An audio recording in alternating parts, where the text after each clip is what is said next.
नवाबशाह से रिपोर्ट कर रहे मोहम्मद आजम भट्टी, फ़खर न्यूज़। अब्दुल कादिर पार्क, मनोआबाद, नवाबशाह में मेयर म्यूनसिपल कॉर्पोरेशन नवाबशाह काजी मोहम्मद रशीद भट्टी की ज़रिए सरपरस्ती काम करने वाले मौके पर सरपरस्त आला बीबी आसफा भुट्टो जरदारी कंप्यूटर लैब व लाइब्रेरी इंस्टीट्यूट में सिंधी सकाफत के हवाले से रंगारंग तकरीब का इनेकाद हुआ, जिसकी सदारत इंस्टीट्यूट के सरपरस्त आला मेयर नवाबशाह काजी मोहम्मद रशीद भट्टी ने की। तकरीब का आगाज़ तिलावत कलाम पाक और नात रसूल मकबूल सल्लल्लाहु अलैहि वसल्लम से हुआ, जिसके बाद तकरीब में शामिल इंस्टीट्यूट से ताल्लुक़ रखने वाली बच्चियों ने सिंधी सकाफती रंगों से मलबूसात पहने हुए थे। बच्चियों ने सिंधी सकाफती गीतों पर टैबलोस पेश करके और तकारीर करके शुरका से दाद वसूल की। नवाबशाह काजी मोहम्मद रशीद भट्टी साहब, DHO डॉक्टर असदुल्ला डाहिरी, मैडम लाला रुख बलोच, अमरीका से आए हुए मौजूद मेहमान राना इफ्तिखार, मुजम्मिल भट्टी, सपाफ सिंध के deputy information secretary Zubair Asghar Jamali, सपाफ रहनुमा उसामा जोयो, राव राशिद भट्टी, यासिन भोंगवार व दीगर भी मौजूद थे। मियां नवाबशाह के PS आमिर वहाब सिद्दीकी ने स्टेज सेक्रेटरी के फ़राइज़ अंजाम दिए,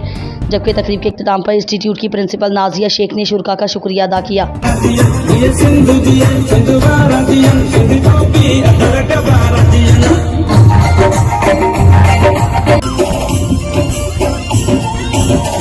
सदा सिंधुअ जी छोली मारवड़न जी मिठड़ी बोली, रहे सदा सिंधुअ जी छोली मारवड़न जी मिठड़ी बोली, गली गली ऐं घर घर गूंजन सिंधु और को टिल्ले और को टिल्ले